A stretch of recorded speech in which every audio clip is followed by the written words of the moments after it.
In this video we will talk about the environmental communication used for greenwashing. On the program, we will see what are the first things we think of when we think green, then we will talk about greenwashing by defining the word and going back over its history. Then we will see why companies use it so much and we will give some examples. We will also talk about the big companies that have used it. Then we will look at the problems posed by these practices and the regulations put in place to limit them.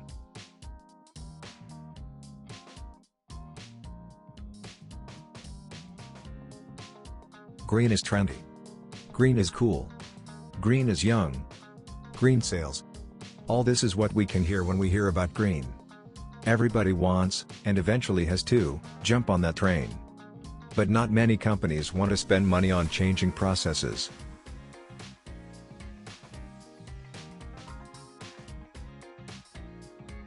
But environmental communication is often confused with greenwashing, so what is greenwashing?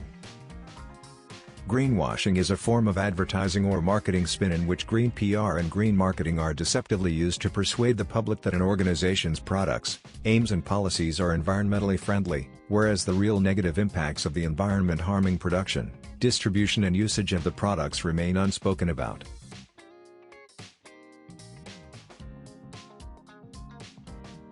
But how did the greenwashing start? The first Earth Day was held on April 22, 1970. This encouraged many industries to advertise themselves as being friendly to the environment. Public utilities spent $300 million advertising themselves as clean green companies. This was 8 times more than the money they spent on pollution reduction research. The term greenwashing was coined by New York environmentalist J. Westerveld in a 1986 essay about the hotel industry's practice of placing notices in bedrooms promoting reuse of towels to save the environment. He noted that often little or no effort toward reducing energy waste was made by these institutions, although towel reuse saved them laundry costs. He concluded that often the real objective was increased profit, and labeled this another profitable but ineffective environmentally conscientious acts as greenwashing. TERRACHOICE'S, an environmental consulting division of UL, described 7 sins of greenwashing in 2007 to quantify the growth of greenwashing. The first is, hidden trade-off, a claim that a product is green based on an unreasonably narrow set of attributes without attention to other important environmental issues. The second is, no proof, a claim that cannot be substantiated by easily accessible information or by a reliable third-party certification. The third is, vagueness, a claim that is so poorly defined or broad that its real meaning is likely to be misunderstood by the consumer. All natural, for example, is not necessarily green. The fourth is, worshipping false labels, a claim that, through words or images, gives the impression of a third-party endorsement where none exists. The fifth is, irrelevance, a claim that may be truthful but which is unimportant or unhelpful to consumers seeking environmentally preferable products.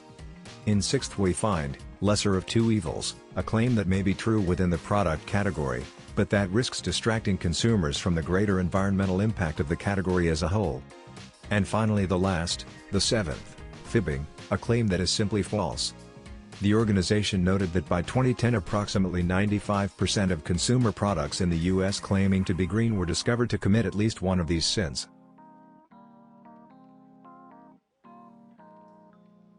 Benefits, or in other words, why do so many companies use greenwashing? What are the benefits?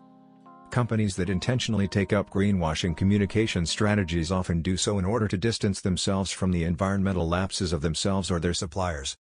Greenwashing covers up unsustainable corporate agendas and policies. Many corporations use greenwashing to improve public perception of their brands. Complex corporate structures can further obscure the big picture. Dimensions can be skewed. Total spends $50 million of $50 billion profit on social or environmental causes.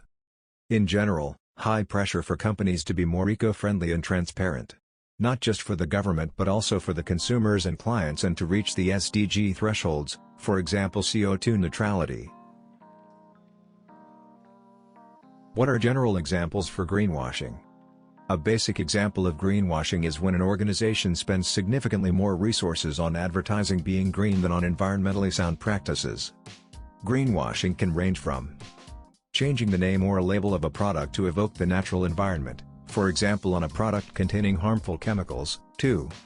Multi-million-dollar campaigns that portray highly polluting energy companies as eco-friendly.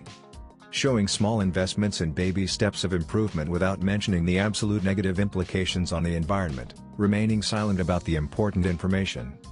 And in the end, simply, deception. Famous companies which used greenwashing extensively.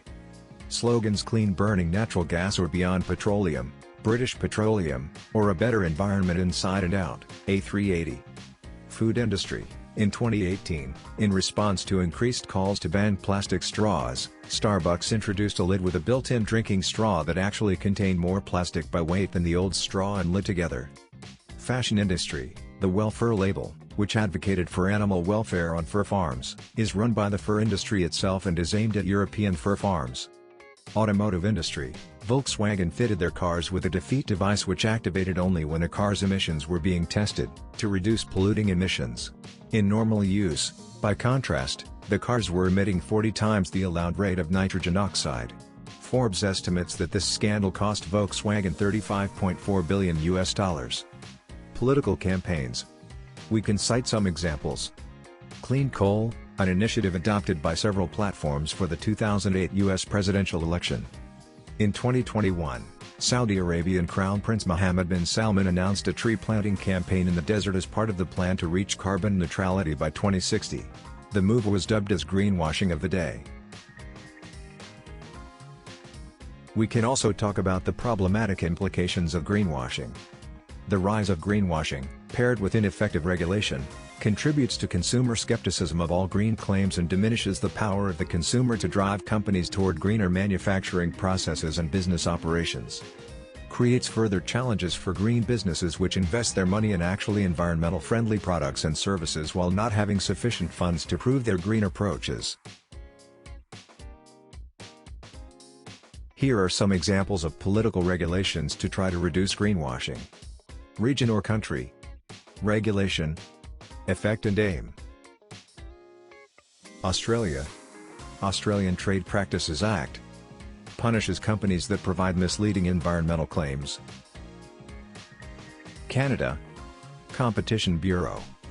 Any claims must be backed up by readily available data. European Union. European Anti-Fraud Office, OLEF. Fights misspending of EU funds intended for green products.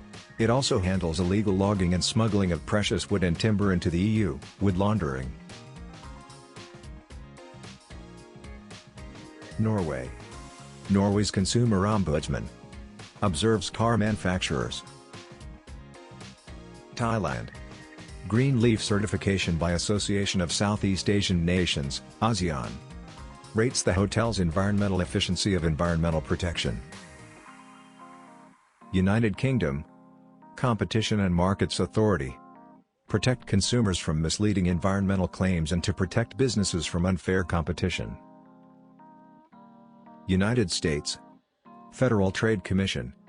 Provides voluntary guidelines for environmental marketing claims, prosecution of false claims accordingly. Now it's time to move on to the short videos to deepen some points and open the reflection on others.